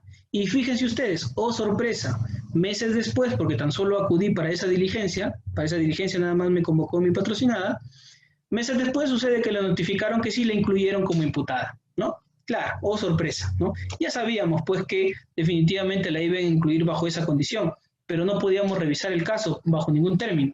Entonces se trataba de una suerte de estrategia encubierta para que el testigo acudiera sin abogado y bajo esa fórmula relatara todos los hechos que de repente no podría relatar estando con un abogado asesorándolo, ¿no? Eso definitivamente hubiera podido causar la nulidad, ¿no?, del acto, que felizmente en la condición en la que yo ejercí la defensa lo pude neutralizar. Luego, ¿en qué delito incurriría el testigo que se rehúse a declarar injustificadamente? Claro, ya, ahora sí nos encontramos en una situación que ya no haya justificación alguna, ¿no? No hay posibilidad de que se le incluya como imputado, no hay ninguna verificación de que se trate de un caso en el que esté un pariente directo. En esas circunstancias, por supuesto que le corresponde, es el deber del testigo de declarar. Pero ¿qué pasa? No quiere declarar porque simplemente no se le da la gana. ¿Qué hace en ese momento el fiscal? ¿Acaso lo puede obligar? No lo puede obligar, no puede hacer nada, no lo va a golpear, ¿no? Entonces, bajo esas circunstancias, lo único que le queda es al fiscal consignar en el acta, más allá del apercibimiento verbal que le puede hacer, consignar en el acta que se rehúsa, sin explicar mayores argumentos y sin incurrir en ninguna causal de justificación, se le hará la denuncia respectiva por el delito de rehusamiento a colaboración con la autoridad, ¿no? Y ese delito sí existe, ¿no? Entonces, bajo esa, y no sería el delito de desobediencia, sino ese sería el delito en el cual incurriría, porque está determinado bajo la circunstancia en la que un testigo de manera, o un perito incluso, bajo una forma injustificada se rehúse a declarar, ¿no? Se rehúse a dar información. No el delito de desobediencia a la autoridad, por supuesto. La investigación preparatoria. Uy, estamos llegando a tiempo. A ver, investigación preparatoria, indicios reveladores, que la acción penal no haya prescrito, la individualización del imputado, por supuesto, y que se hayan satisfecho los requisitos de procedibilidad. Vamos a los indicios reveladores, que es una circunstancia que no hemos tratado, los otros puntos sí ya lo hemos visto en las preliminares, por supuesto. Aquí hablamos de sospecha reveladora, como ya actualmente lo conocemos en la jurisprudencia, ¿no? La famosa sospecha reveladora. Mucho ocurre que los fiscales pasan la preliminar y utilizan la preparatoria como una extensión más de las preliminares, ¿no? Me faltó tiempo para realizar más diligencias, voy a formalizar, ¿no? Y esa no es la idea, esa no es la idea. La idea solamente de la preparatoria es de un filtro que ha establecido el Código Procesal Penal a efectos de no judicializar un caso en vano, porque ya una vez establecida la preparatoria se judicializa el caso, ya el juez puede intervenir con mayor amplitud, las partes pueden acudir al juez ante cualquier irregularidad también. Entonces, para eso es la sospecha reveladora de indicios de delito. Por supuesto, tiene que haber también un análisis más profundo sobre el tema si esos hechos calzan o no calzan en el tipo penal y se da una tipicidad absoluta o más bien hay un tema de atipicidad relativa o atipicidad completa, ¿no? Ese análisis tiene que haber, por supuesto, también en la formalización, pero otra vez, bajo la experiencia, les puedo comentar que lo único que hay es una transcripción, a veces de repente una extensión más de los hechos, quizá un poco más detallada, pero hay un salto argumentativo ahí sin explicar por qué esos hechos en sí ahora sí calzan como sospecha reveladora sobre determinado delito. ¿En qué elementos calzaría? ¿Están todos los elementos presentes? No dice absolutamente nada. Y eso es lo que debería haber en una disposición de formalización. Lamentablemente no lo hay. Bueno, sobre la acción penal ya lo hemos comentado, la individualización del imputado, que claro, tiene que estar debidamente identificado. Si estamos en un caso de los que resultan responsables, lógicamente no podría formalizarse bajo ningún contexto. Y que se hayan satisfecho los requisitos de procedibilidad, lo que comentaba hace un momento, ¿no? Caso de omisión a la asistencia familiar no es requisito de procedibilidad el emplazamiento, el apercibimiento de parte del juez civil, ¿no? Sí, por ejemplo, en los delitos tributarios, el informe de la entidad respectiva como requisito de procedibilidad para recién formalizar. En esos casos, si es que eso no se tiene, no se puede hacer. Las diligencias, pertinencia y utilidad de las diligencias a disponerse.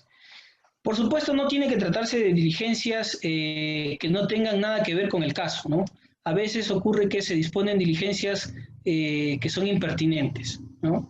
Un caso de usurpación y se dispone de repente diligencias que no tienen absolutamente nada que ver, se llaman atestigos más bien sobre hechos que en absoluto tienen nada que ver, por ejemplo, del tema de la usurpación, ¿no? Se llaman atestigos sobre si son personas de buen vivir, entre comillas, o no lo son. No tiene absolutamente nada que ver ni genera ninguna utilidad en el caso, ¿no? Se prohíbe la repetición de diligencias preliminares. Este es un punto que, por ejemplo, mucho ocurre, ¿no? Como error. Se hizo la declaración, miren ustedes, declaración a nivel policial, declaración a nivel de fiscalía en diligencias preliminares. Se formaliza la investigación preparatoria y otra vez declaración del imputado. 3 veces declaración. Este artículo 337.2 prohíbe que las declaraciones realizadas en preliminares o cualquier otra diligencia realizada en preliminar se repita a nivel de investigación preparatoria. Lo prohíbe taxativamente. La única forma de poder realizar una declaración parecida es bajo el contexto de una ampliación. Y las ampliaciones no se dan para repetir las preguntas, ¿no? ¿Qué pasó el día de los hechos? No, pues ya no puede el fiscal otra vez hacer ese tipo de preguntas, por más que se trate de otro fiscal, ¿no? Lo que tiene que hacer es que si es que hay nuevos elementos recabados, por ejemplo, en la preliminar o de repente al inicio de la preparatoria, en esos casos, por supuesto, podría convocarse nuevamente al imputado para una ampliación de su declaración, pero solamente bajo ese contexto. Dice, procede la ampliación solo por grave defecto o nuevos elementos. Grave defecto, lógicamente, se entiende por alguna irregularidad salvable, por supuesto, subsanable, por supuesto, de alguna diligencia que se haya realizado en preliminar y es importante que se subsane. Luego, la facultad del imputado y los demás intervinientes de solicitar diligencias. Claro, por supuesto. Todas las partes, incluso en preliminares, no tienen el derecho de solicitar las diligencias. Pero ¿qué pasa cuando el fiscal te las rechaza? ¿No? Artículo 337.5. Tú solicitas como abogado defensor unas diligencias, pero sucede que el fiscal te las rechaza y dice, no, no las voy a realizar, no las considero pertinentes, no las considero útiles para el caso, ¿no? Claro, de repente no las considera útiles para la estrategia que él tiene, para la visión del caso, de teoría del caso que tiene, la hipótesis que él maneja, pero sí resulta pertinente para la estrategia de defensa, ¿no? Por supuesto, y en eso es lo que tiene que enfocarse el fiscal. No enfocarse en su propia estrategia, sino en la estrategia que tiene de negación que tiene el imputado y su defensa. Entonces, ¿qué pasa si te lo niegan? Puedes recurrir definitivamente ante el Poder Judicial para efectos de que se evalúe esa negativa, si correspondía o no correspondía. Al respecto hay una resolución, de parte de la Sala Penal Nacional muy interesante, que es en el expediente 46-2017, la resolución número 4, publicada en octubre de este año. Hace poquito, yo lo he publicado también en mis redes. ¿Qué trata en este caso? Sucede que le habían aceptado determinadas diligencias a la defensa, pero en la práctica nunca el fiscal solamente dispuso que sí se aceptan, pero nunca dispuso una fecha para que se lleven a cabo. Habían, por ejemplo, testigos de descargo y nunca lo citó.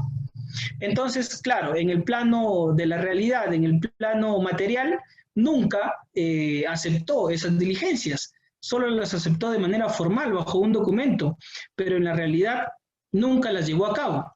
Pasaron más de 9 meses, si no me equivoco, y nunca realizó esas diligencias. Entonces, lógicamente, ahí hay una afectación al derecho de defensa. Y hablaba ahí la Sala Penal Nacional sobre una aceptación formal y otra aceptación material. Tienen que darse las dos, no solamente la formal, en el sentido de que la acepte, sino la material en el sentido de que la realice, ¿no? Los efectos de la formalización. Sobre los efectos, fíjense ustedes, hay un tema muy importante, interesante, sobre el tema de la suspensión, ¿no? Ya conocemos que el artículo 339.1 habla que se suspenden los plazos procesales cuando se formaliza la investigación preparatoria. Entonces, y la Corte Suprema ha establecido en diversas casaciones que la naturaleza de esta norma, el 339.1 del Código Procesal Penal, no es en realidad una norma procesal, sino más bien una norma sustantiva.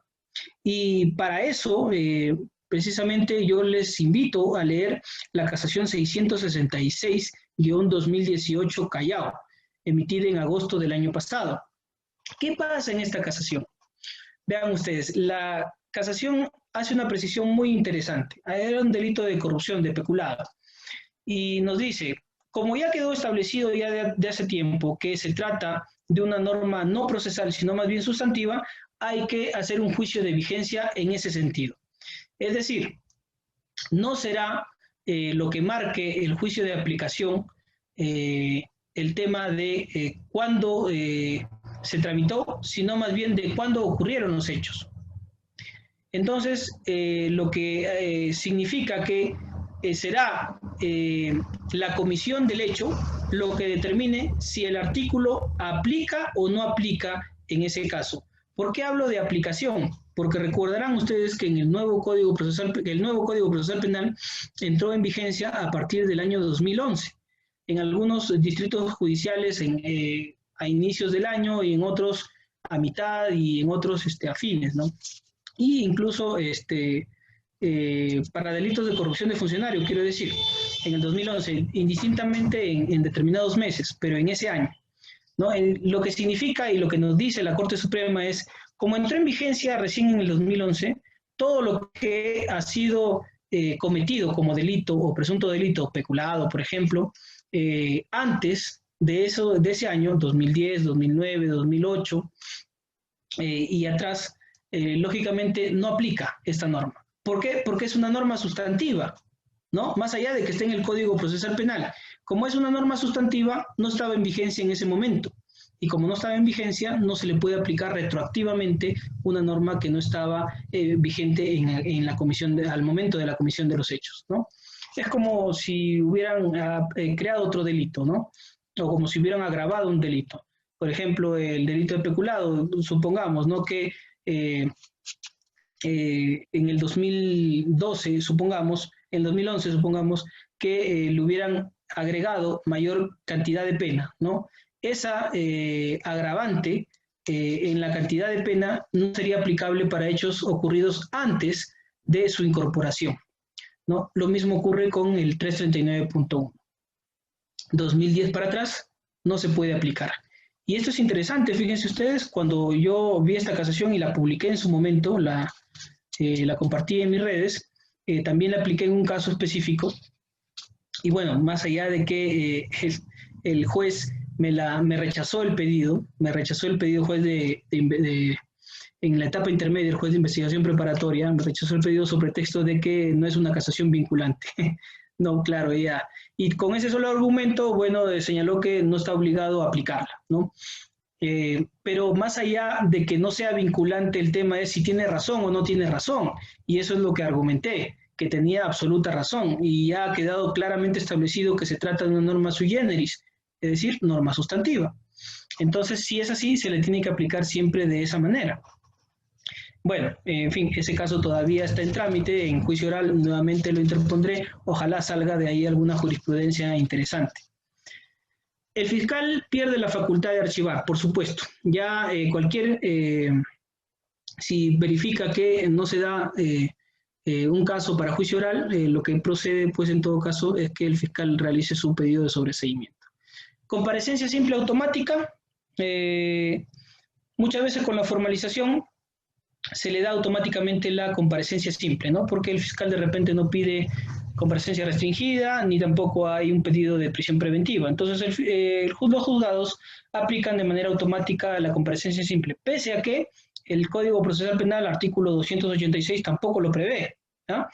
Sin embargo, así lo justifican, y como no genera mayores inconvenientes tampoco para la defensa, bueno, nunca es cuestionado, ¿no? Pero sí hay una cuestión importante que se tiene que verificar.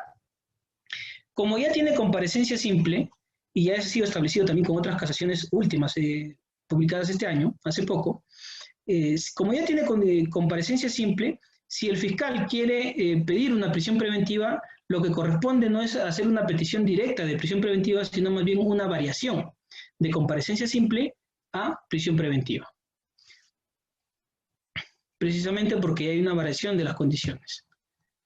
Conclusión de la investigación preparatoria, ¿no? Bueno, ya sabemos los plazos, los he comentado, 120 días para los comunes, prorrogables hasta 60 días más, 8 meses para los complejos, 36 para el crimen organizado, eso es lo que señala el artículo 342.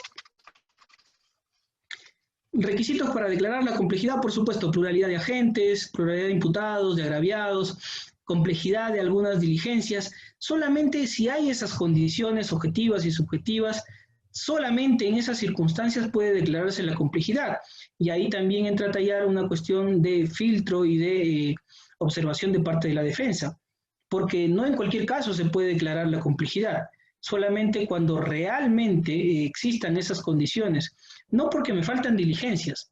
Lo que tiene que verificar ahí, por ejemplo, la defensa es que el fiscal relajó su actuación, por ejemplo, en el primer plazo. Si hay un relajamiento de actuaciones, es decir, una desidia de parte del fiscal al inicio del plazo y luego, como le falta plazo, lógicamente decide declararla compleja porque le falta tiempo, ahí sí puedes interponer un recurso ante el Poder Judicial para efectos de variar esa decisión. ¿Se puede emitir una disposición de conclusión de la investigación preliminar? Fíjense ustedes, también he visto esa situación, ¿no?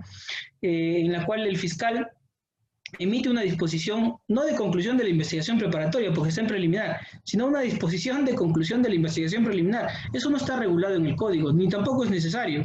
Si ya venció el plazo, está por vencer el plazo legal, o más bien considera que ya tiene todos los elementos para formalizar, pues en ese momento formaliza la investigación preparatoria o archiva el caso, y de esa manera se entiende, lógicamente, que ya concluyó la preliminar, ¿no? No es necesario sacar una disposición de conclusión. Control de plazos. Lógicamente, como les venía señalando, si es que ya hay un plazo excesivo fuera o que va más allá del tema del plazo razonable, sí se puede interponer un control de plazos ante el Poder Judicial, el juez de garantías, para efectos de hacer el análisis respectivo si corresponde las ampliaciones, si corresponde el plazo que viene corriendo a un plazo razonable. ¿Solo se dispone la conclusión al vencer el plazo legal? No, claro, por supuesto, la conclusión también de la investigación preparatoria también se puede disponer antes del vencimiento del plazo legal, ¿no? Por principio del plazo razonable. La audiencia de control de plazo, ¿cuáles son las condiciones y qué problemas hay? Las condiciones, por supuesto, son que ya haya un exceso de plazo, ¿no? Un exceso de tiempo, de que se ha llevado la investigación y el fiscal de repente no recaba elementos útiles y más bien se avisora un caso para pedir un sobreseguimiento en esas situaciones, pero el fiscal sigue queriendo levantar una piedra y otra piedra para ver qué encuentra, ¿no? Y ya definitivamente la investigación se encuentra sin rumbo. En esas circunstancias yo considero que sí es necesario un control de plazos para efectos de colocar un límite y que sea el juez definitivamente que selle esa investigación y por fin se finiquite y el fiscal decida si va a pedir un sobreseimiento o va a acusar. Los problemas, yo considero que el control de plazo es más eficaz para delitos graves, ¿no? Delitos complejos también. En esas circunstancias sí, me parece adecuado un control de plazos porque en delitos más sencillos, comunes, que no requieren mucha investigación, ejercer un control de plazo hasta que te notifiquen con la diligencia, con la audiencia, perdón, ya pasó el plazo necesario, ya el fiscal incluso ya concluyó y me parece ya ineficaz, ¿no? Entonces hay que hacer una evaluación también de en qué momentos es necesario, absolutamente necesario hacer ese control de plazo, de cara pues a la complejidad del caso, creo yo. Dispuesta la conclusión por el juez, ¿qué opciones tiene el Ministerio Público y cuál es el plazo para su cumplimiento? Les decía, ¿no? El juez ya decide que sí, el fiscal debe terminar, entonces le otorga 10 días de plazo de acuerdo al 343.3, 10 días de plazo para que decida si sobresee o acusa, ¿no? Muy bien, de esta manera hemos concluido, espero que haya sido de utilidad lo analizado el día de hoy por quien les habla. Muchas gracias por su atención y si hubiera alguna pregunta, gustoso de responderla.